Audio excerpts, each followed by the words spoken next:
Olá pessoal, tudo bem? Sejam bem-vindos ao nosso estudo do Vem Segue-me. Hoje nós vamos estudar as sessões 89, 90, 91 e 92.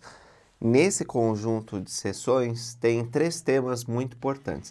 O primeiro é a palavra de sabedoria, o segundo é a formação da primeira presidência e o terceiro, e não necessariamente a gente vai ver nessa ordem, né? Os apócrifos. E a voz do Senhor quanto a textos antigos que podem ou não ser considerados escrituras. E a gente vai falar um pouco sobre isso. Então, peço que vocês curtam esse vídeo, compartilhem com os amigos. Se você apoia aqui o canal da Central das Escrituras, não esquece de deixar um comentário. É sempre bom ler que vocês estão gostando dos vídeos. Eu fiz um pedido no começo do vídeo passado para que vocês entrassem no site da igreja ou na biblioteca do Evangelho e assistissem os vídeos que os apóstolos estão fazendo sobre alguma das designações daquele mês do Vem Segue-me. Então a gente tem uma mensagem apostólica nova todo mês sobre alguma das 4, 5 lições que a gente tem naquele mês. Só que o Brasil não está acessando muito esses recursos. Então, eu tenho pedido para vocês entrarem e assistirem esses vídeos. Reforço o pedido aqui. Eu já pedi para o funcionário da igreja que fez essa solicitação para ele verificar que se depois do nosso vídeo instruindo as pessoas como acessar, os números subiram ou não. Por que é importante que a gente acesse esses recursos, os ensinamentos dos apóstolos?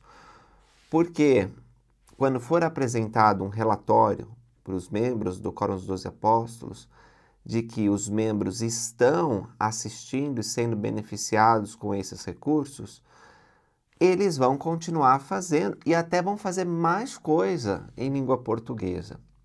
O pessoal lá de Salt Lake que cuida do currículo do Vem Segue-me, que desenvolve o currículo do Vem Segue-me, entrou em contato comigo e disse: Lucas, você nos ajuda a divulgar um recurso que o Brasil não está acessando tanto. E eu falei: sério? Não estão acessando? Como assim? E eu vou mostrar como é que faz. Ó, você vai entrar no Vem Segue-me, lá na Biblioteca do Evangelho, no seu celular ou no site, e você vai ver ali Ensinamentos dos Apóstolos.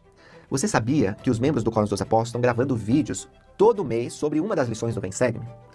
Queridos amigos, bem-vindos ao nosso ano de estudos do Vem. Já existe aqui várias mensagens, começando com o Elder Kirill, que gravou em janeiro.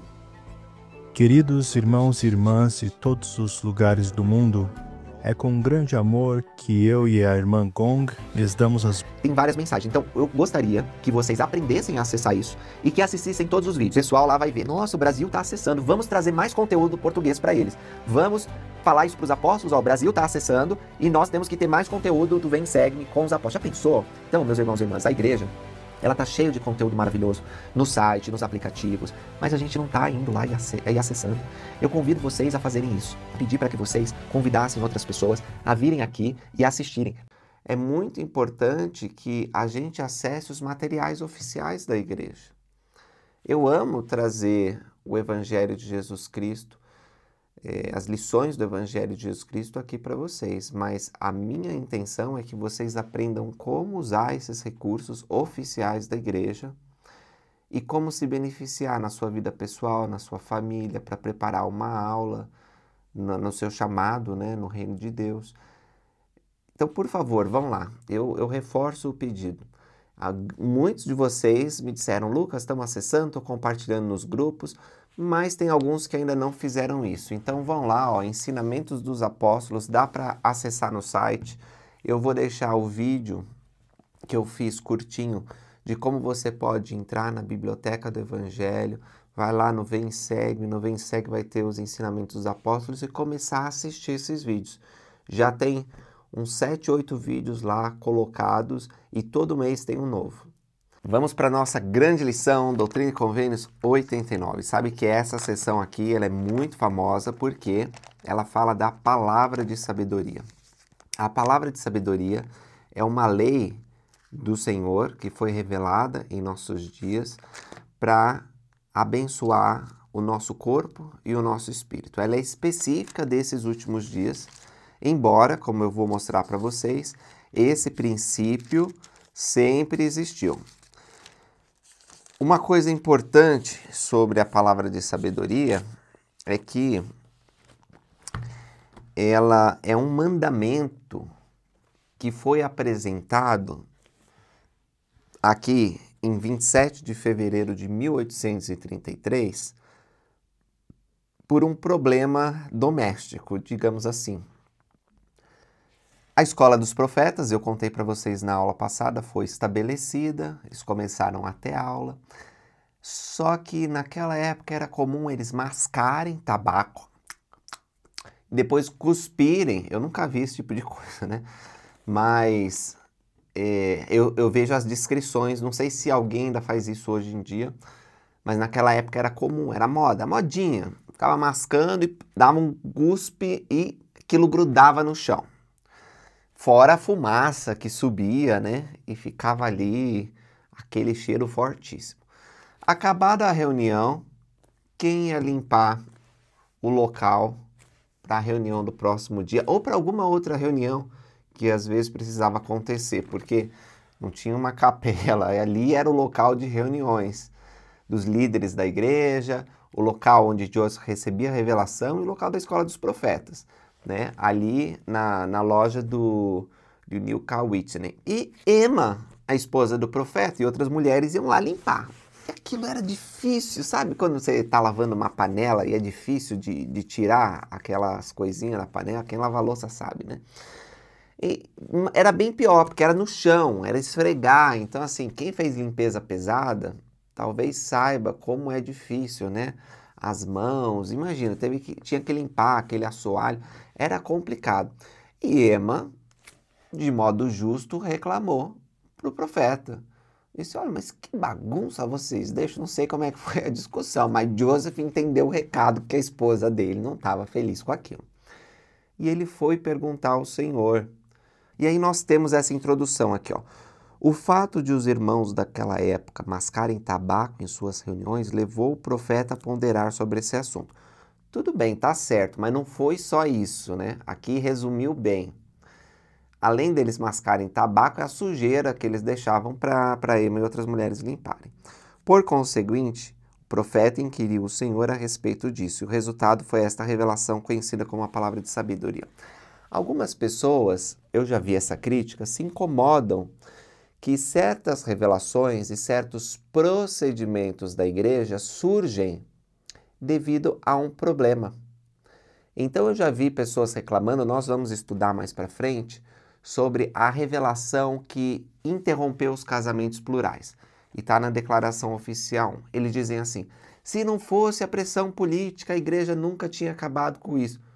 Olha, provavelmente se não fosse a pressão política, talvez não tinha acabado mesmo. Ah, se não fosse o problema de Emma limpando ali, nunca ia ter a palavra de sabedoria. Olha, eu não sei. Talvez realmente não tivesse a palavra de sabedoria. Mas e daí?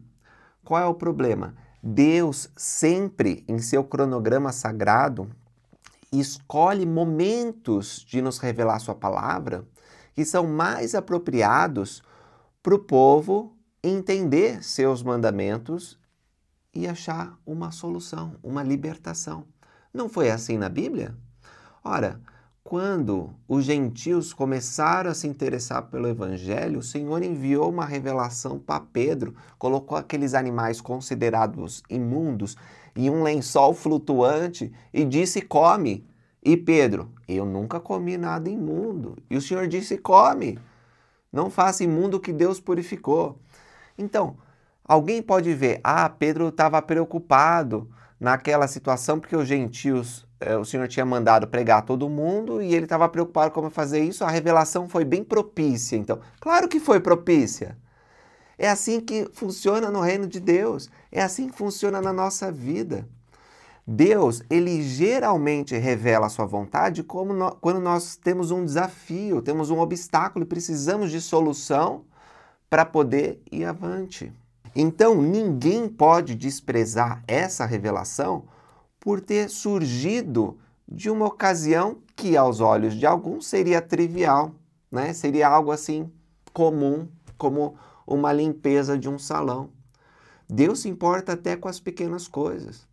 E ainda bem que ele se importou, porque ele revelou um dos mandamentos mais importantes para nossa segurança e salvação física nesses últimos dias, que é a palavra de sabedoria. Na palavra de sabedoria não estão todas as recomendações que o Senhor faz quanto aos cuidados físicos que devemos ter. Nós já estudamos um pouco mais para trás, na sessão 59, por exemplo, quando o Senhor ele fala sobre jejum e oração, sobre receber com ação de graças, com um semblante feliz, e ele diz assim, no versículo 16: a plenitude da terra será vossa, as feras do campo e as aves do céu, e aquilo que sobe nas árvores e anda na terra, sim, e as ervas e as coisas boas que provêm da terra, sejam para o alimento ou para o vestuário, ou para casa, ou para estábulos, ou para pomares, ou para hortas, ou para vinhas, sim, todas as coisas que provêm da terra em sua estação são feitas para o benefício e uso do homem, tanto para agradar os olhos, como para alegrar o coração. Sim, para servir de alimento e para vestuário, para o paladar, o olfato e para fortalecer o corpo e avivar a alma. E fala aqui que o Senhor se agrada que sejam usadas com discernimento, não com excesso, nem por extorsão.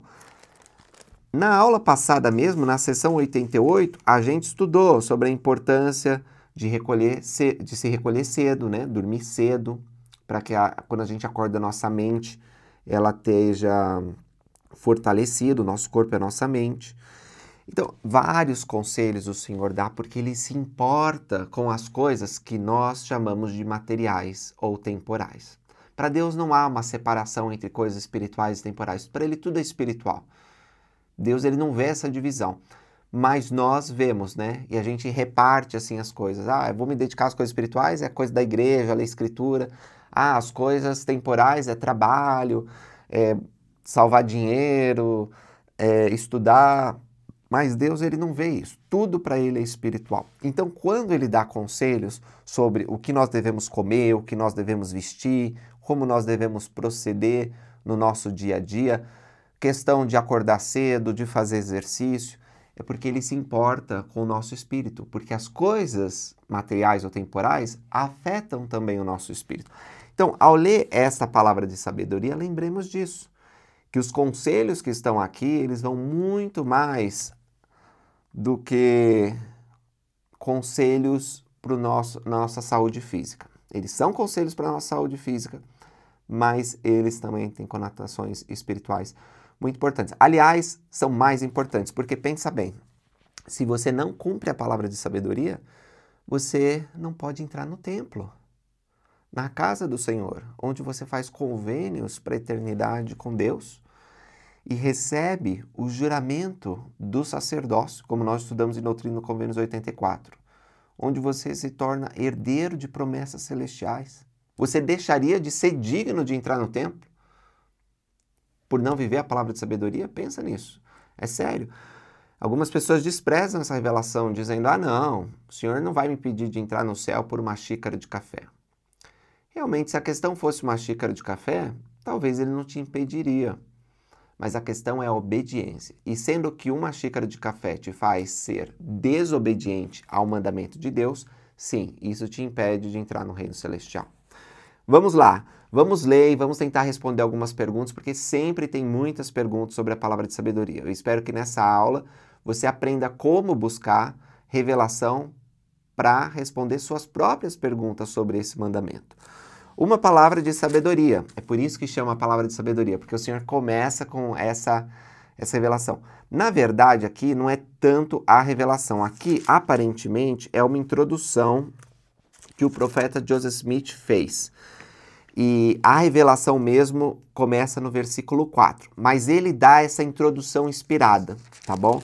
E é por isso que a gente chama de palavra de sabedoria. Ele diz assim, uma palavra de sabedoria para o benefício do conselho dos sumos sacerdotes reunidos em Kirtland, da igreja e também dos santos de Sião. Então, a princípio, era para aqueles homens que estavam ali reunindo na sala superior da loja do Neil K. Whitney, e depois era para ser estendida para toda a igreja lá de Kirtland e também para todos os santos de Sião, ou seja, aplicada a todos os membros, sem desculpa. Todos estavam recebendo essa palavra de sabedoria. O profeta diz, para ser enviada como saudação. Então, a saudação é uma coisa boa, né? Uma coisa de contentamento. Você está recebendo com alegria uma mensagem. Não como mandamento ou coerção. Então, não é para a gente ver isso como uma imposição, como algo para, é difícil, mais um peso na minha vida. Quando ele fala como mandamento ou coerção, é um sentido negativo aqui, tá? Porque é um mandamento, mas é um mandamento bom para nós. E também tem uma coisa que eu quero comentar sobre isso, mas vou continuar o versículo, continuar a leitura até o 3, e aí eu volto sobre essa ideia de não como mandamento, tá? Mas como revelação e palavra de sabedoria, manifestando a ordem e a vontade de Deus quanto à salvação física de todos os santos dos últimos dias. Então, todos os santos dos últimos dias. A salvação física é importante para Deus. Dada com princípio e com promessa, adaptada à capacidade dos fracos e do mais fraco de todos os santos, que são ou podem ser chamados santos. Então a palavra de sabedoria, ela pode ser vivida por todas as pessoas, até os mais fracos, até os recém-conversos, todos podem viver essa lei, não há desculpa, ela é dada até o mais fraco de todos, ou daqueles até que podem ser chamados santos, que acabaram de se batizar e estão aprendendo. As crianças, todos podem viver este mandamento. É importante também, quando ele fala não como mandamento, que isso foi apresentado à igreja no primeiro momento como um conselho inspirado e não como um mandamento. Então, alguns membros da igreja que eram viciados a tomar café, por exemplo, continuaram tomando depois dessa revelação ter sido dada. Alguns que fumavam, continuavam fumando, que mascavam, continuavam fazendo isso. E eles continuaram como membros da igreja. E isso aconteceu quando eles mudaram para Salt Lake, né, para Utah. Alguns continuaram. Embora os líderes ensinassem a palavra de sabedoria como princípio, ela não era um requisito para se ter uma recomendação do templo, por exemplo. Era um conselho e os líderes insistiam que os membros pudessem viver esta lei. Chegou ao ponto que Brigham Young disse, a palavra de sabedoria agora é um mandamento. E mais para frente, outros presidentes da igreja, né, o presidente Heber J. Grant, vai passar vários anos, o presidente Grant vai dizer, gente, quem não tiver vivendo a palavra de sabedoria não vai entrar no templo. Precisa, é um critério de dignidade e os líderes vão entrevistar vocês para ajudá-los a cumprir essa lei. Então o Senhor deu vários anos para que os santos se preparassem para viver essa lei. Por isso ela realmente foi adaptada à capacidade dos fracos e do mais fraco de todos. E hoje é um mandamento. Tem um ponto doutrinário que uma vez eu ouvi, o elder Bruce Henry McConkie, não ouvi, né? Eu li, porque ele morreu antes de eu nascer. Ele ensinando sobre isso e eu quero trazer para vocês nessa discussão. Mas é preciso algum cuidado com ele. Por isso, ao ouvirem minha explicação, ouçam-na até o fim, tá? Não sai na metade, senão você pode ficar confuso quanto a isso. O elder Bruce Henry McConkie, ele diz assim, a palavra de sabedoria não é o evangelho de Jesus Cristo. E o evangelho de Jesus Cristo não é a palavra de sabedoria. E ele desenvolve a explicação, dizendo que o evangelho de Jesus Cristo é uma lei eterna. É um novo e eterno convênio que existe desde Adão, passou por Abraão, Jesus e seus apóstolos ensinaram e foi restaurado em nossos dias. Ele é novo porque foi restaurado, mas é eterno porque sempre existiu. O evangelho inclui a fé no Senhor Jesus Cristo, o arrependimento, o batismo, o dom do Espírito Santo, a perseverança até o fim. Princípios de ordenança centralizados no Senhor Jesus Cristo, em seu sacrifício e ressurreição. Isso é o evangelho. A palavra de sabedoria não faz parte dessas leis e desses princípios eternos. Porém, é uma lei baseada no princípio do bem-estar físico e da obediência.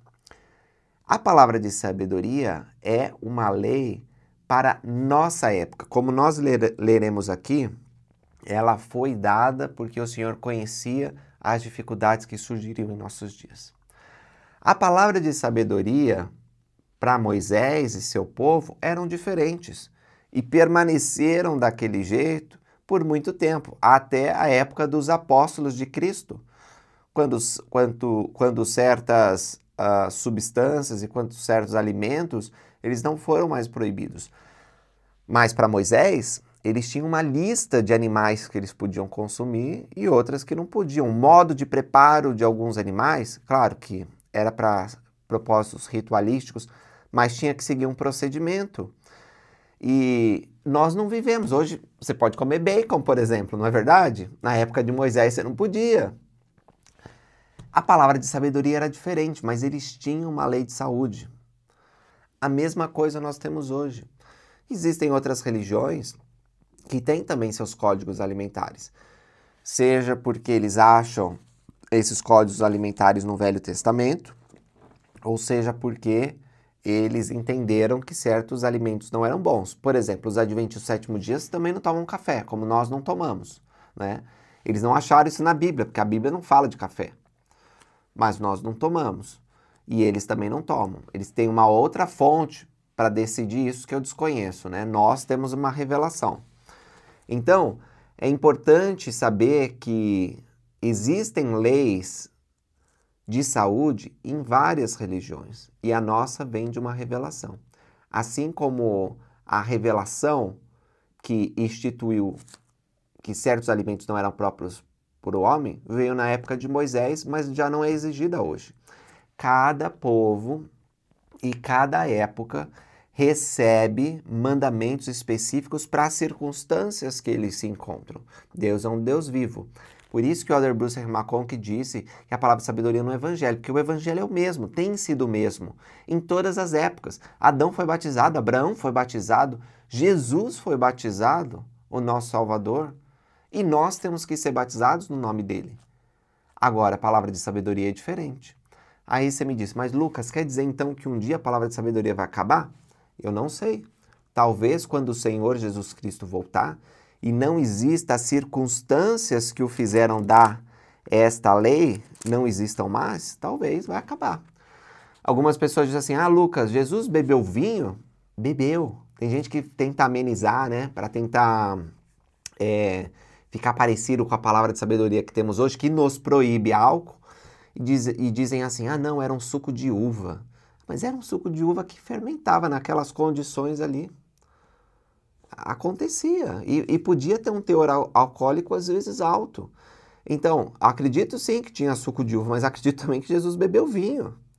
E ele estava quebrando a palavra de sabedoria? Não, porque naquela época não era a palavra de sabedoria. Lembra? A palavra de sabedoria não é o evangelho de Jesus Cristo, que é perpétuo. A palavra de sabedoria é circunstancial. E é por isso que nós temos que ter cuidado ao explicar assim, não significa que a palavra de sabedoria é menos importante, porque aquele que quebrar até os pequenos mandamentos fica sujeito ao castigo e à ira de Deus, sendo afastado da presença dele. Lembra que a palavra de sabedoria nos qualifica para entrar no templo. Se a gente não vive a palavra de sabedoria, a gente não pode entrar na casa do Senhor. Não pode receber ordenanças próprias, como a investidura e o casamento eterno. Não pode realizar essas ordenanças por nossos ancestrais que já morreram. Então a palavra de sabedoria é muitíssimo importante. Além disso, como nós veremos, a palavra de sabedoria ela tem uma certificação, digamos assim, da ciência. Quando Joseph Smith recebeu essa revelação e apresentou aos santos, poucas, ou nenhuma até onde eu sei, pesquisa científica havia sobre o que o senhor estava falando aqui. Então, o café fazer mal? Não, o café era uma bebida muito popular, né? O Brasil ficou muito rico exportando café e até hoje é um grande exportador de café, mas ninguém falava que café fazia mal. Ninguém falava o malefício do chá preto. Ninguém falava, e alguns de vocês que são mais velhos viveram numa época em que fumar era moda, né? Era uma coisa popular. Havia comerciais na TV, nas revistas, mostrando uma alta sociedade lá fumando. E tinha o chocolatinho de cigarro, né, para as crianças. Muitos começavam a fumar cedo. Mas a ciência demonstrou na época que isso era errado. E agora, olha, está sendo revelado aqui, em 1833, quase 200 anos atrás. Então é muito, muito tempo. E o Senhor se preocupa conosco. E Ele deu uma palavra de sabedoria sabendo que nós, se seguíssemos esse mandamento, seríamos protegidos. Então, vamos começar a revelação no versículo 4. Diz assim: Eis que em verdade, assim diz o Senhor, devido às maldades e desígnios que existem e virão a existir no coração de homens conspiradores dos últimos dias, eu vos adverti e previno-vos, dando-vos esta palavra de sabedoria por revelação. Eis que não é bom, nem aceitável aos olhos de vosso Pai, que alguém entre vós tome vinho ou bebida forte, exceto quando vos reunis para oferecer vossos sacramentos perante ele. E eis que deve ser vinho, sim, vinho puro de uva da videira, de vossa própria fabricação. E também bebidas fortes não são para o ventre, mas para lavar vosso corpo. E também tabaco não é para o corpo, nem para o ventre, não é bom para o homem, mas é uma erva para machucaduras e todo gado doente, a qual se deve usar com discernimento e habilidade. E também bebidas quentes não são para o corpo nem para o ventre. Vamos parar por aqui para dar uma explicação. A minha mãe contou, né, que ela está lendo toda a série de livros dos presidentes da igreja. Ela começou em Joseph Smith, ela vai lendo, e eu não sei onde que ela está agora, mas ela vai ler dos 16 presidentes da igreja. Essa série também se encontra na Biblioteca do Evangelho e você pode ler. E minha mãe estava contando que quando perguntavam a Joseph F. Smith sobre a palavra de sabedoria, se alguma substância fazia parte da palavra de sabedoria ou não, ele simplesmente recitava essa passagem de escritura decorada. Então ele falava, e assim, meus irmãos, surgiu dúvida sobre a palavra de sabedoria, vai aqui para o texto e pergunta. Agora, o texto por si só, ele não vai trazer todas as respostas, porque a linguagem que está aqui é uma linguagem antiga. Então, quando a gente vê bebidas quentes, o que é bebida quente? Será que um chazinho bem quente eu não posso tomar? Eu tenho que esperar ele esfriar e ficar gelado para mim tomar? Será que é isso que o Senhor está falando? Os profetas dos últimos dias, inclusive o irmão do profeta Joseph Smith, que é um defensor da palavra de sabedoria, Hyrum Smith, ele ensinou que bebidas quentes se refere ao chá e ao café. Quando a gente vê a palavra chá, nós podemos ficar preocupados, porque a gente toma muito chá, né? Os chás de erva, mas não é necessariamente o chá de erva. Aí a gente vai para o manual, e no manual fala que é chá preto. Os americanos, eles usam a palavra chá geralmente para se referir ao chá preto. Então, a gente tem que tomar cuidado com isso, porque senão a gente tem interpretações pessoais do que significa bebidas quentes e isso é perigoso. A gente sempre tem que recorrer às escrituras e ao que os profetas estão dizendo.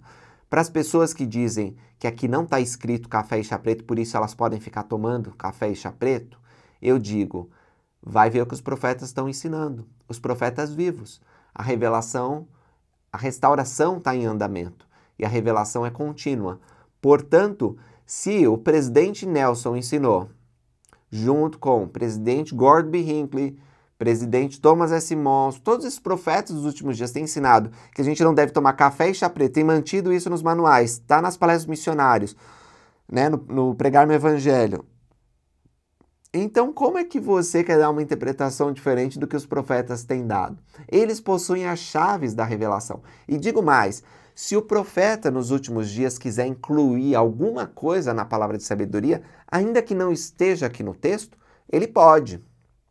Não o fez, né? De modo explícito, assim, a gente ensina que são 5 substâncias que nós não devemos usar. O álcool, em qualquer forma, e aí eu incluo, meus irmãos e irmãs, qualquer forma mesmo. Às vezes tem um energético, uma bebida que tem 0,3 de álcool, de teor alcoólico.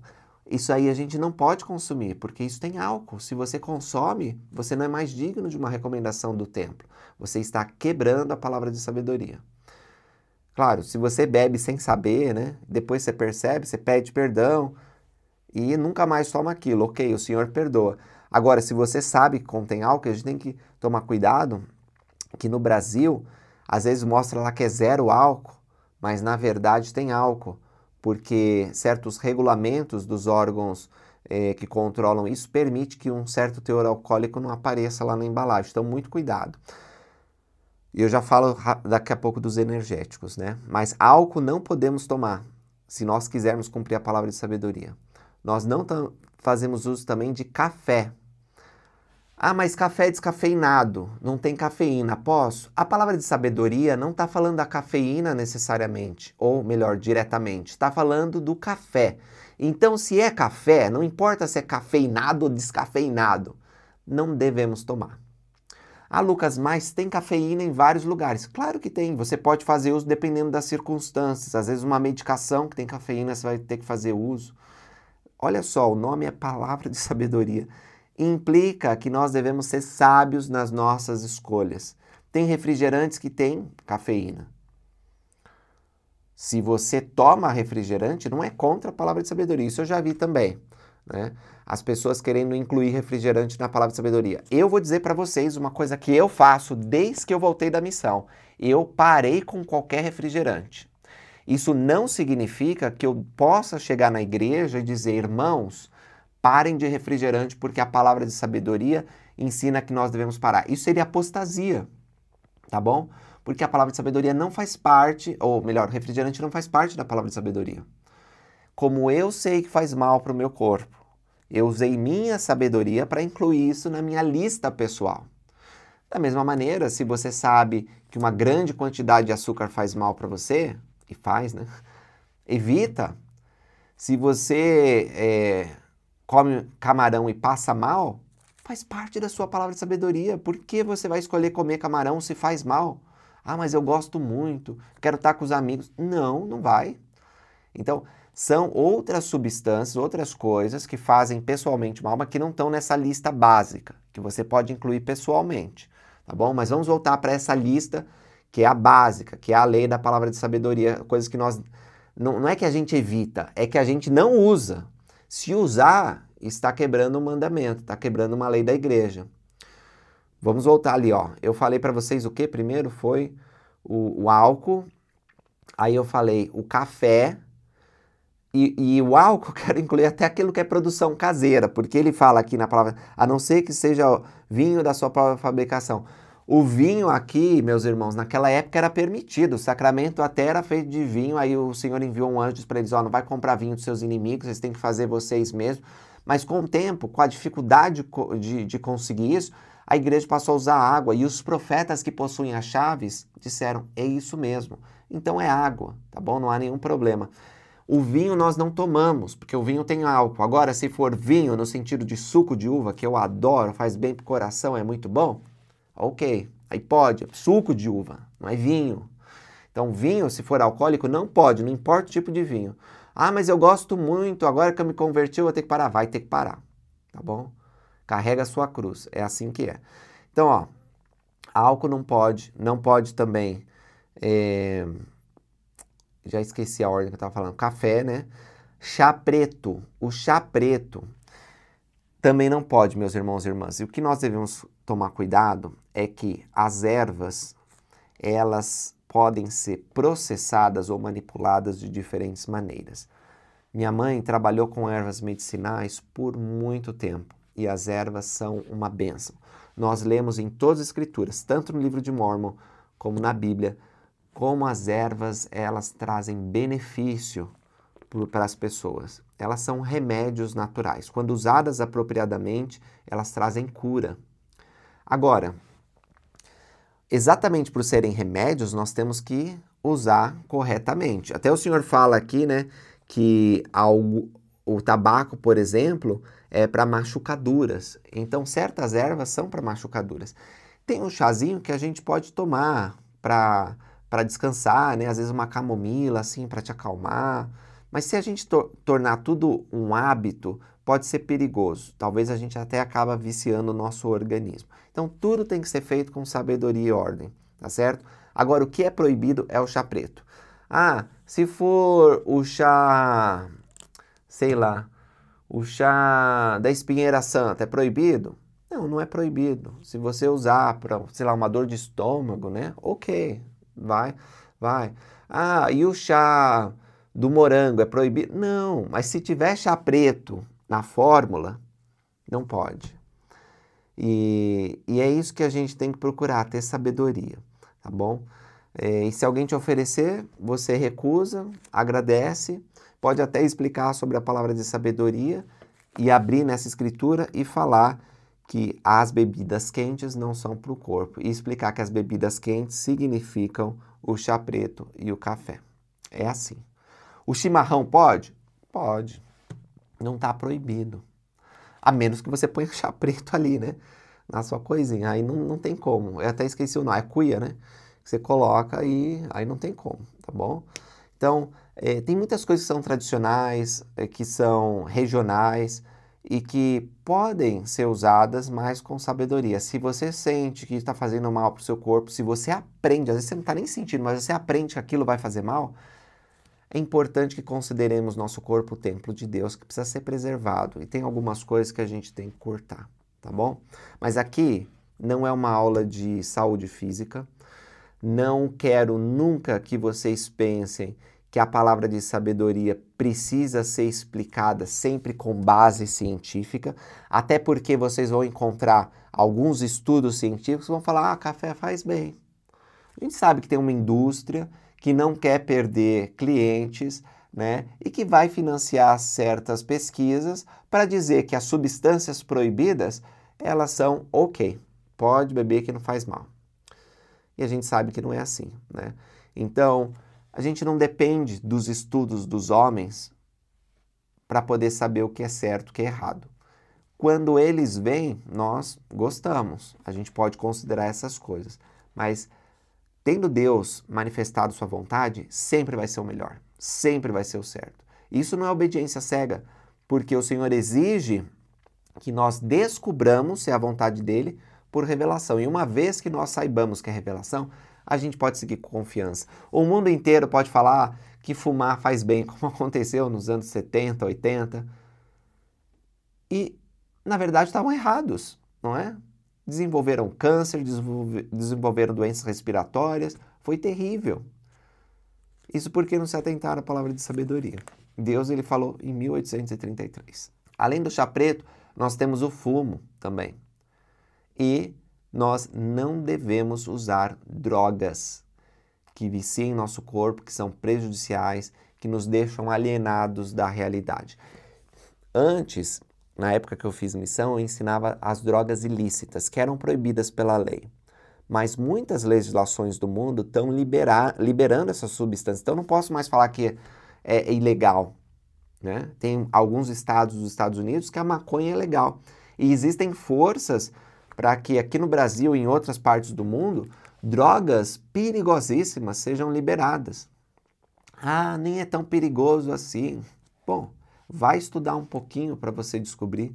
Porque o que a mídia, o que os influencers, o que as pessoas falam, pode não ser verdade. A gente tem que procurar ouvir a voz do Altíssimo. Então, essas drogas, elas não devemos fazer uso. Existem drogas que um médico recomenda para uma situação específica que nós temos, alguma coisa que nós estamos passando, aliviar algum sintoma, lidar com alguma dor, é diferente, tá bom? Mas mesmo as recomendações médicas, elas não passam de recomendações. Elas não vinculam o teu comportamento de forma imediata. Você tem que ter sabedoria. Então, se um médico, te deu uma receita para usar uma droga forte, antes de se submeter a isso, consulta um outro médico. Eu não estou dizendo que você não deve seguir as ordens médicas, só estou dizendo que a decisão da sua saúde, no final das contas, é tua. Então, antes de aceitar tomar drogas, vai procurar outro médico. Se aquela droga é mesmo que você deve tomar, você orou, sentiu, consultou outro médico e Deus disse ok, vai lá e usa, que é uma bênção ter a medicina avançada, é uma bênção ter remédios, vacinas. Nós não somos contra isso. Aliás, nosso profeta é um médico, né, que pesquisou durante anos como desenvolver um melhor sistema para operar o coração humano. Os profetas de tempos em tempos fazem esclarecimentos. Então, alguns anos atrás, eles falavam, por exemplo, que o vape, ele faz parte da palavra de sabedoria, a gente não pode usar, né? E eu já vi alguns membros da igreja usando aquele negocinho ali, mas os profetas disseram, não pode, então não é para usar. Outras questões, como os energéticos. Tudo que é estimulante é perigoso. A cafeína é muito perigosa também quando não usado de maneira apropriada. Então, eu conheço membros da igreja que são viciados em refrigerantes e energéticos. Isso é perigosíssimo, tá? E não sou eu que estou falando. Se você pesquisar no ChatGPT, no Google, você vai achar reportagens e artigos científicos falando sobre o mal do uso de energéticos. A indústria não quer que você saiba disso. Produz um monte de coisa cheia de açúcar, às vezes até com álcool, querendo que você consuma, dizendo que vai te dar energia, vigor, vitalidade, mas muito cuidado com isso, tá bom? Bem, falamos das coisas que são proibidas e que devemos estar esperto. O Senhor, ele também acrescenta na palavra de sabedoria o seguinte, no versículo 10. Também em verdade vos digo, todas as ervas salutares indicou Deus para a constituição e natureza do homem. Nossa, que bom! Eu adoro, né? Vegetais, legumes, é muito bom. Tudo isso, as frutas, Deus indicou para o homem. Não significa que a gente precisa ser vegetariano. Em uma outra revelação, eu já li para vocês aqui, diz que o Senhor não se agrada daqueles que proíbem carne. Então, se você quiser comer carne, você pode.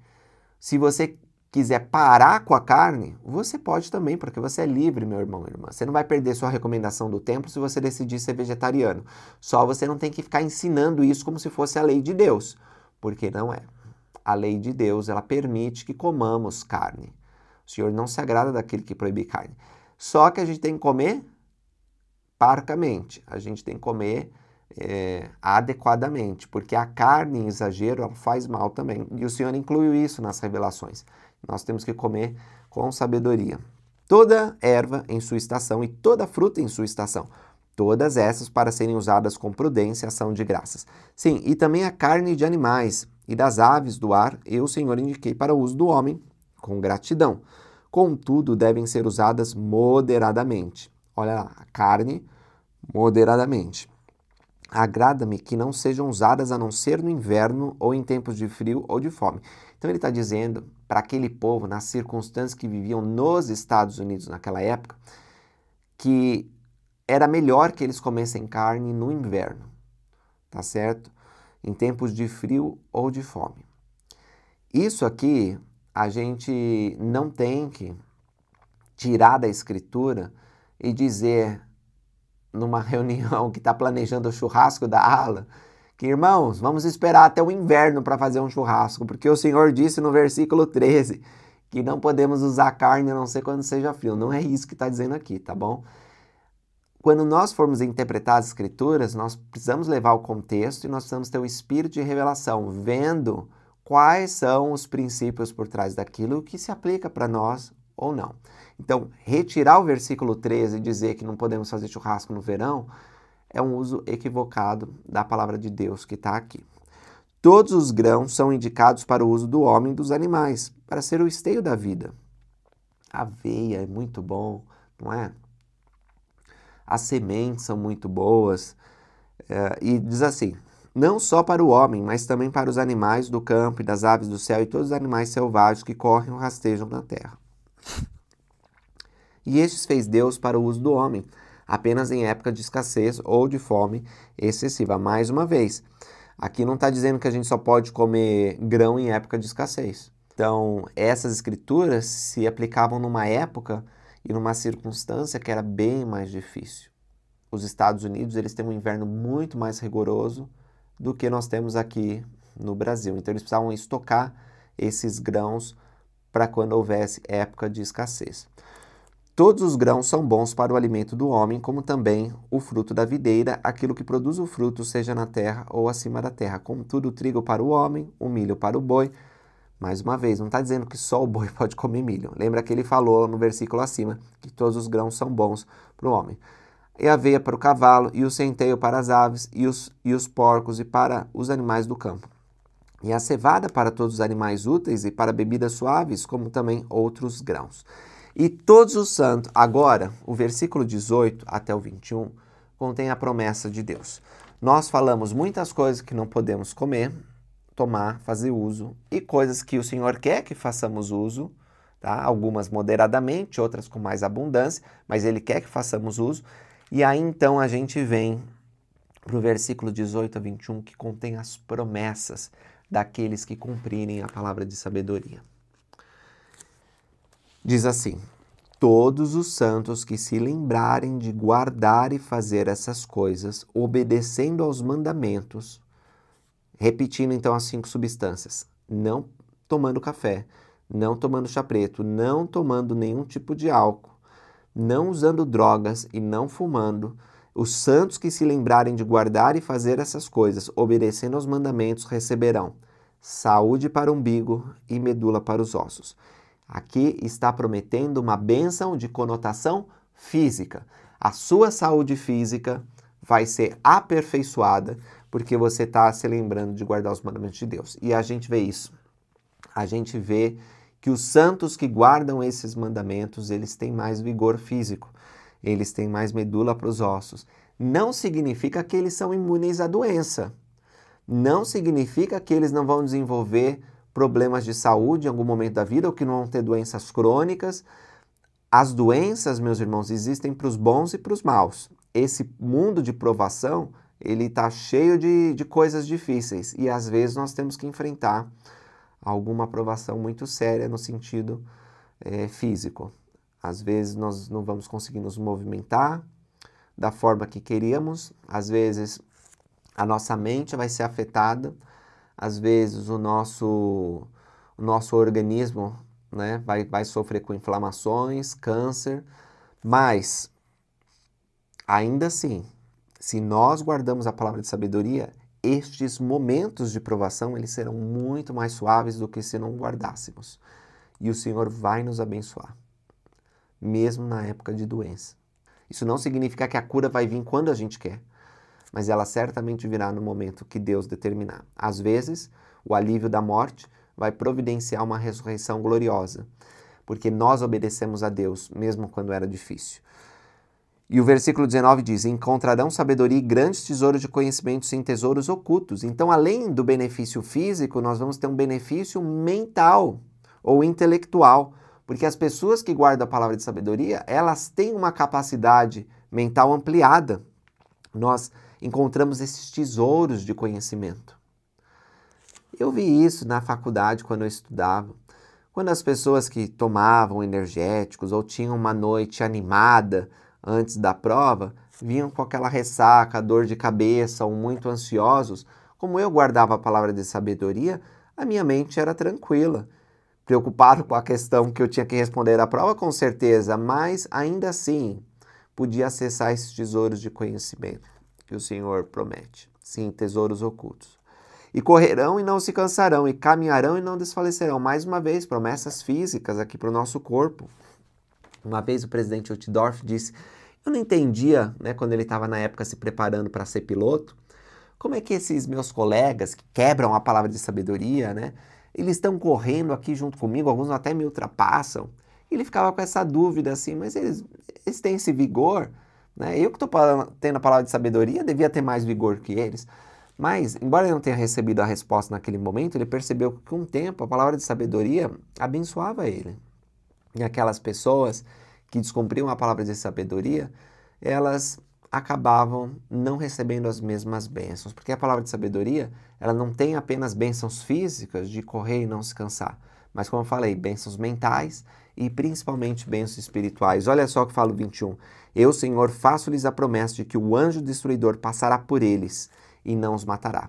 E passará por eles como passou nos filhos de Israel.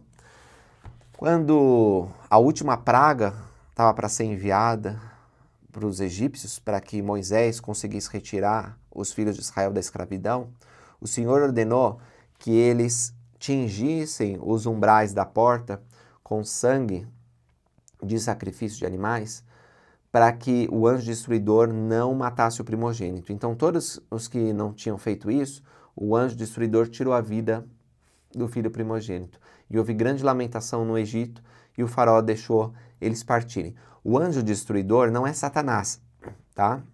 O anjo destruidor é um emissário vindo de Deus para matar, para tirar a vida. Significa que aqueles que guardarem a palavra de sabedoria serão preservados contra o anjo destruidor. O Senhor vai poupá-los. Mais uma vez, não significa que não vão ter doença e que não vão morrer, porque a doença e a morte faz parte do plano de Deus. Mas significa que seremos poupados e por nossa obediência, como os filhos de Israel foram obedientes, seremos libertados no final para entrar na terra da promissão, que é a vida eterna. Então, olha só como a palavra de sabedoria é importante. Ela promete bênçãos físicas, mentais e espirituais. Nós podemos entrar na terra prometida, é o que está falando aqui no 21. Isso significa ter vida eterna. Se nós obedecermos a palavra de sabedoria, nós nos preparamos melhor para entrar na vida eterna. Falamos bastante da palavra de sabedoria. Espero que vocês tenham entendido essa mensagem e que possam aprender mais sobre isso. Podem ler o manual, vai ter muitas coisas importantes ali no Vem Segue-me. Vamos para a sessão 90 agora. Aqui o Senhor diz o seguinte: em verdade te digo, meu filho, que teus pecados te são perdoados de acordo com o teu pedido, pois tuas orações e as orações de teus irmãos subiram aos meus ouvidos. Essa revelação foi dada em março de 1833 para o profeta Joseph Smith. E diz o seguinte: portanto serás abençoado daqui em diante, tu que possui as chaves do reino te foram dadas, reino esse que está surgindo uma última vez. Aí fala sobre as chaves que Joseph Smith recebeu. Chaves desse reino jamais te serão tomadas enquanto estiveres no mundo, tampouco no mundo vindouro. Isso é muito importante, porque quem preside esta dispensação é Joseph Smith. Mesmo que ele tenha sido assassinado em Carthage, as chaves do reino não foram tiradas e ele continua liderando essa grande final dispensação do outro lado do véu. O presidente Nelson possui todas as chaves que foram restauradas por meio do profeta Joseph Smith e ele atua com essas chaves hoje, mas o profeta Joseph Smith é que lidera. De tempos em tempos nós vemos na história da igreja que o profeta Joseph Smith se manifestou para orientar sobre os assuntos do reino. É muito interessante, eu não vou ter tempo agora para trazer todas essas experiências, mas ele apareceu, por exemplo, para Brigham Young e ensinou a Brigham Young como ele deveria lidar com um determinado problema. Ele apareceu para outros irmãos, ou certos líderes da igreja tiveram visão sobre o profeta Joseph Smith e decidindo coisas, então ele lidera essa dispensação do outro lado do véu.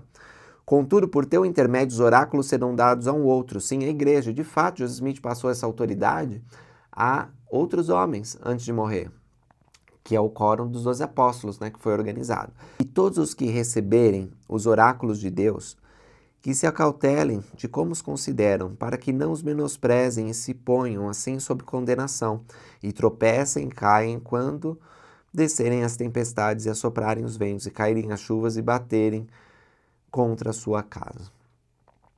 Essa é uma advertência para que a gente considere os apóstolos do Senhor Jesus Cristo como são. No Novo Testamento a gente encontra aquela escritura: quem recebe um profeta, recebe o galardão de um profeta. Quem recebe um profeta como um profeta, recebe o galardão de um profeta. E assim temos que receber os apóstolos, como homens escolhidos por Deus, chamados e designados por uma missão especial nesses últimos dias, de testificar sobre o nome de Jesus Cristo. Se nós não nos acautelarmos e menosprezarmos o chamado deles, menosprezarmos o que eles falam na conferência geral, nós podemos nos colocar em risco. Não porque o homem ali é importante. Eles são grandes homens. Se você estudar a vida deles, se você ver como que eles agem com o próximo, com a família, você vai ficar admirado. Mas não é por causa do homem. É por causa das chaves que eles possuem. O chamado santo que veio do próprio Senhor Jesus Cristo. Então, honrar os servos de Deus é honrar Deus. Nós temos que lembrar nisso. E aqui, Sidney Rigdon e Frederick J. Williams estavam sendo chamados para ser considerados iguais a Joseph Smith na posse dessas chaves. Eles eram então aqui os membros da primeira presidência. O Senhor está formando a primeira presidência. Quando a igreja foi restaurada, o Senhor colocou Joseph e Oliver como primeiro e segundo elder da igreja. À medida que mais conhecimento ia sendo dado, ficou demonstrado que Joseph era o líder da igreja, o profeta presidente, e que outros eram chamados para auxiliá-lo. E aqui está sendo chamado Sidney Rigdon Frederick J. Williams. E nessa revelação nós lemos assim, no 10. Virá o dia em que o braço do Senhor se revelará em poder para convencer as nações pagãs, a casa de José, do evangelho de sua salvação. Pois acontecerá nesse dia que todo homem ouvirá a plenitude do evangelho em sua própria língua, em seu próprio idioma, por meio daqueles que são ordenados com esse poder, pela administração do Consolador, que se derrama sobre eles para revelar Jesus Cristo. E agora, em verdade, eu te digo, dou-te o mandamento de que continues no ministério e na presidência. E quando tiveres terminado a tradução dos profetas, presidirás daí em diante os negócios da igreja e da escola, que é a escola dos profetas. E de tempos em tempos, conforme for manifestado pelo Consolador, receberás revelações para desvendar os mistérios do reino, e porás em ordem as igrejas, e estudarás e aprenderás e familiarizar-te-ás com todos os bons livros, com línguas, idiomas e povos. Aqui esses conselhos são para os membros da primeira presidência. Eles estão recebendo o mandamento de administrar todos os negócios da igreja. E essa será a vossa ocupação e missão por toda a vida, presidir os conselhos e pôr em ordem todos os negócios dessa igreja e reino. Olha só, que grande responsabilidade aqueles homens estavam recebendo e que os homens hoje, o presidente Russell M. Nelson, o presidente Daniel H. Oaks e o presidente Henry B. Eyring, receberam. E os conselhos continuam, mas serve para nós também. Olha só no 24. Buscai diligentemente, orai sempre e sede crentes. Todas as coisas contribuirão para vosso bem. Se andares retamente e vos lembrardes do convênio que fizestes uns com os outros. E eu só queria apontar mais uma coisa nessa revelação, que está no versículo 28.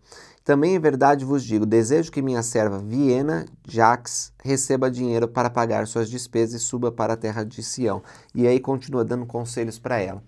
Essa é a segunda mulher que é citada em Doutrina e Convênios. A primeira é Amy Smith, lá em Doutrina e Convênios 25, e a segunda é a Viena Jacques. Não existe outra mulher citada aqui diretamente. Fala das irmãs da igreja, mas nada assim tão direto. E talvez vocês queiram saber quem é essa mulher.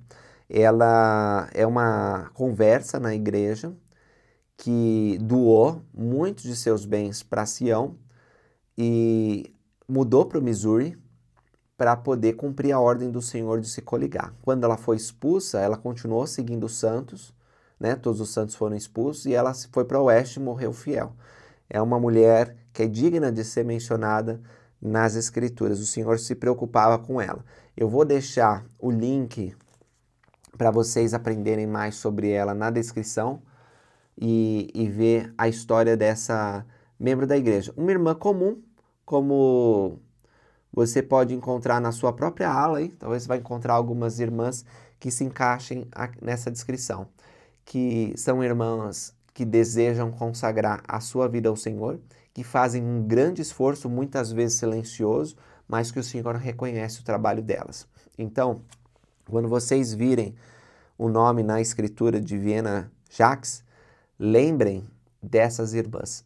Eu conheci várias que consagravam seu tempo, seu talento, seu dinheiro, a sua vida para poder ajudar no reino de Deus.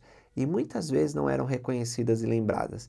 Nós precisamos fazer um esforço adicional para reconhecer essas irmãs, para agradecer elas por seu serviço, para que elas se sintam valorizadas, para que elas saibam que são importantes no reino de Deus.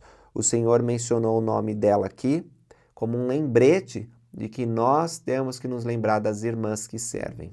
Tá certo? Errado não tá, mas enquanto eu estava editando esse vídeo, eu senti que seria bom colocar mais informações sobre essa irmã. E é por isso que eu vou fazer esse enxerto no vídeo do Vem Segue-me. Eu estou pegando aqui uma publicação que acabou de sair dia 11 de agosto, mas eu não encontrei em português. Eu vou colocar para vocês na descrição do vídeo o link. Vocês podem usar um tradutor, como o Google Tradutor, para aprender mais sobre a Vienna Jacques, tá bom? Aqui é um artigo do historiador Brad Rogers, onde ele menciona 5 fatos sobre essa irmã que são bem interessantes. Eu não sabia de algumas coisas e eu gostaria de mencionar para vocês. Primeiro, que ela era uma irmã solteira de 45 anos e ela tinha uma quantia significativa para a época, né? $1.400. Naquela época, $1.400, deixa eu ver aqui quanto seria. Ok, $1.400 na correção para hoje seria mais de 50 mil, quase 52 mil dólares. Imagina você fazer uma doação, você sendo solteira, e além de fazer a doação, como eu falei, ela estava entrando na lei da consagração, então ela estava doando tudo que ela tinha. Já para uma mulher conseguir essa quantia já era difícil, mas ela conseguiu e ainda se dispôs liberalmente para doar todas as coisas para Deus. E esse dinheiro, esses 1.400, foram usados no processo de compra do terreno do templo de Kirtland. Em 8 de março de 1833, o profeta recebeu uma revelação e chamou Viena pelo nome para ir para Sião, para o condado de Jackson. E é a revelação que a gente está estudando. Então aí começa a listar os fatos. Primeiro, a conversão dela. Ela nasceu em 10 de junho de 1787, em Massachusetts, e era uma mulher autossuficiente que vivia em Boston com independência financeira. Quando ela tinha 44 anos, ela conheceu os missionários, obtendo um exemplar do livro de Mormon, e ela não se interessou pela religião no começo, mas depois que ela pegou o livro de Mormon novamente, ela decidiu fazer uma oração, querendo saber se aquilo era de Deus mesmo. E ela disse que a mente ficou iluminada quando ela leu o livro de Mormon e soube que era uma escritura verdadeira, uma obra de Deus. Então ela viajou sozinha de Boston para Kirtland para testemunhar a igreja em primeira mão. Ela foi batizada por Emer Harris, que era o irmão de Martin Harris, testemunha do livro de Mormon, em junho de 1831. Pouco tempo depois, ela ouviu Joseph Smith pregar sobre a coligação de Israel e ela ficou cativada pela ideia. Ela retornou a Boston com vários exemplares do livro de Mormon e compartilhou a fé com os amigos que ela tinha. Segundo fato, carta de conforto. Depois que ela doou seu dinheiro para a igreja, ela viajou para o condado de Jackson, né, para se coligar a Sião. E 5 semanas depois de sua chegada, a violência começou. Jacques testemunhou as penas do bispo Edward Patridge, de acordo com o capítulo 3 do volume 1 de Santos, quando ele foi coberto de piche e penas.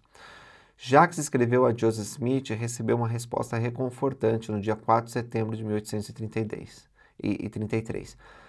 Muitas vezes ouvi um sussurro desde que recebi sua carta, escreveu Joseph Smith. Joseph, tu és grato ao teu Deus pela oferta de tua irmã Viena, que se provou uma salvadora de vidas nos que diz respeito à tua preocupação. Portanto, ela não deve ser esquecida por ti, pois o Senhor fez isso. Deves lembrar-te dela em todas as tuas orações e também por carta, pois ela frequentemente invoca o Senhor dizendo: ó Senhor, inspira o teu servo Joseph a comunicar por carta alguma palavra à tua indigna serva. 3. Ela foi testemunha do primeiro batismo pelos mortos. Essa doutrina a gente vai estudar mais para frente no Vem Segue, mas em agosto de 1840, Joseph Smith ensinou sobre a doutrina do batismo pelos mortos. E aí, quando foram realizar o primeiro batismo, ainda o templo não estava concluído, mas o Senhor permitiu que fosse realizado num rio, ela que foi a primeira testemunha, né? E há pouco tempo atrás, as mulheres puderam servir como testemunhas, mas na verdade, o primeiro batismo, mulher já servia como testemunha, e foi ela que participou. E o historiador Rogers diz: ela é testemunha deste evento monumental que prepara o cenário para ordenanças batismais e trabalho espiritual pelos mortos. O quarto fato: quando ela chegou no Vale do Lago Salgado, ela viveu no vagão dela por várias semanas e ela pediu para Brigham Young que ela precisava de uma casa, né? E Brigham Young atendeu e deu uma casa para ela. E há muitas evidências de que ela, ativa na ala dela, na Sociedade Socorro, ajudava os necessitados com roupas, com comida, doava dinheiro, ela sempre estava disposta a ajudar. E o quinto fato é que há um monumento pelo Enzai Peak Foundation, né, que é uma fundação privada que auxilia a igreja a honrar e preservar a sua história, que foi inaugurado, parece que foi esse ano, dia 10 de maio de 2005. Foi instalado um novo monumento no túmulo dela, que fica no cemitério de Salt Lake. E aí o historiador conclui o seguinte: Jacques era cotidiana e extraordinária, né? Era simples, mas ao mesmo tempo extraordinária. Ela fazia as coisas do dia a dia, as pequenas e simples, fez grandes coisas acontecerem por causa disso. Ela fazia as coisas do dia a dia, como orar, ser consistente dos outros, buscar oportunidade de servir. E quando essas oportunidades surgiam, ela era muito consistente. Ela estava sempre pronta para esses momentos, o que realmente é extraordinário, porque é algo difícil de fazer. Então, tá aí, um pouco mais sobre essa irmã. Na seção 91, é uma revelação sobre os apócrifos. Mas antes de estudar sobre os apócrifos, deixa eu ler a 92, que fala sobre uma instrução para Frederick J. Williams a respeito da firma unida. Aqui o Senhor diz que, em respeito à ordem unida, Frederick J. Williams, ele deveria entrar na ordem. E a ele, especificamente, o Senhor diz no 2, será um membro ativo dessa ordem, e se fores fiel na obediência de todos os mandamentos anteriores, serás abençoado para sempre. Lembra que a firma unida era uma maneira de aplicar a lei da consagração, e como membro da primeira presidência, era requerido que ele entrasse nessa ordem, né? E é por isso que tem essa revelação 92 aqui. Agora vamos no 91. Joseph Smith tinha feito a tradução do Novo Testamento, estava fazendo a tradução do Velho Testamento, e ele chegou naquela parte da Bíblia, principalmente a Bíblia católica, né? A Bíblia evangélica não vai ter, mas na Bíblia católica tem alguns livros que não tem também na nossa Bíblia, que ele queria saber: eu tenho que traduzir Judite, eu tenho que traduzir Macabeus, o que eu faço com relação a esses livros que são considerados de origem duvidosa, os apócrifos. A gente não tem certeza se eles são autênticos ou não. E o Senhor, ele explica, e essa revelação, esses 6 versículos, servem para nós como um direcionamento, se nós devemos ou não dar atenção a esses livros. E olha só o que o Senhor diz: em verdade, assim vos diz o Senhor com referência aos apócrifos. Há muitas coisas neles que são verdadeiras e estão, na maior parte, traduzidas corretamente. Há muitas coisas neles que não são verdadeiras, que são acréscimos feitos pelas mãos dos homens. Em verdade vos digo que não é necessário que se traduzam os apócrifos. Portanto, aquele que os ler, que compreenda, pois o Espírito manifesta a verdade. E aquele que for iluminado pelo Espírito se beneficiará com eles. Aquele que não receber pelo Espírito não poderá ser beneficiado, portanto, não é necessário que sejam traduzidos. Achei muito interessante que o Senhor disse para Joseph não traduzir os apócrifos. Ele, aqui em 1833, como a gente estudou, depois que ele traduzisse, ele tinha que se dedicar a melhor organizar a igreja e a trabalhar como membro da recém-formada primeira presidência. E o Senhor ainda garantiu: olha, tem muitas coisas boas no apócrifos que são verdadeiras, mas tem muita coisa também que não está traduzido corretamente, que são acréscimos dos homens. Mas quem tiver o Espírito vai poder entender. E eu testifico que isso é verdade. Quando eu era jovem, antes da missão, eu fui estudar alguns apócrifos e queria saber se eram de Deus ou não. Porque tem muita coisa boa. Por exemplo, estudar o livro de Enoque. Eu acho muito válido. Se você tem tempo de estudar mais do que as obras padrão, porque a gente tem que estudar muita coisa todo dia, né? Ler o livro de Mormon, estudar o Vem Segue-me. os discursos da conferência, tem muito material bom para a gente estudar que vai ser útil para a nossa vida no dia a dia. Mas se você tem um pouquinho de tempo a mais, ou uma curiosidade, e consegue ler livros apócrifos, Pergaminhos do Mar Morto, outros registros, outros livros bons que são comentários sobre as Escrituras, excelente. Vá em frente. Mas sempre ora para que o Senhor te dê uma porção do seu Espírito, para que você possa saber pelo Espírito o que é verdade e o que não é. E lembro que eu estava estudando um apócrifo específico que se chama A Infância de Jesus, e o Espírito me ensinou que aquele livro não era inspirado por Deus, que não era verdadeiro, que as coisas que contavam ali não eram de Deus e eram antes acréscimos feitos pelas mãos dos homens. Ora, eu não encontrei nenhum profeta falando especificamente sobre isso, nenhuma escritura desprezando aquele livro apócrifo, mas pelo Espírito eu descobri que aquele livro não era inspirado. Aquela versão que eu li da infância de Jesus, porque também eu vim aprender que existem outros, mas aquela mostrava um Jesus egoísta, vaidoso, que realizava milagres apenas para beneficiar a si mesmo. E quando eu vi aquilo e perguntei a Deus sobre sua veracidade, ficou claro para mim que aquilo não era inspirado. Assim nós podemos fazer com relação a todos os apócrifos. Nós podemos orar e descobrir. São escrituras essenciais para a gente estudar? Às vezes não são nem escrituras, né? São textos das mãos dos homens. É uma informação que você realmente precisa? Não. Mas se quiser, vai ser beneficiado. O Elder Holland, eu lembro uma vez numa conferência geral, ele citou um livro apócrifo, naquele discurso que ele fala da língua, né? Ele cita uma parte de um livro apócrifo. Então, às vezes vale a pena para conhecer a parte histórica, né? Estudar Macabeus. É muito legal porque você vê a transição do Velho Testamento para o Novo Testamento, e a gente ano que vem vai estudar o Velho Testamento, mas não é uma coisa assim que vai, nossa, eu preciso. A gente não vai ter na escola dominical um curso sobre os apócrifos. Então, se você tem um tempinho adicional, se você tem curiosidade, vale a pena. Como o Senhor falou aqui, aquele que recebe pelo Espírito vai ser beneficiado, mas aquele que não recebe pelo Espírito não vai poder ser beneficiado, tá bom? Então, era isso que eu queria falar com vocês hoje. Essa é a nossa aula. Obrigado por vocês acompanharem os vídeos e encontro vocês no próximo. Até mais. Tchau, tchau.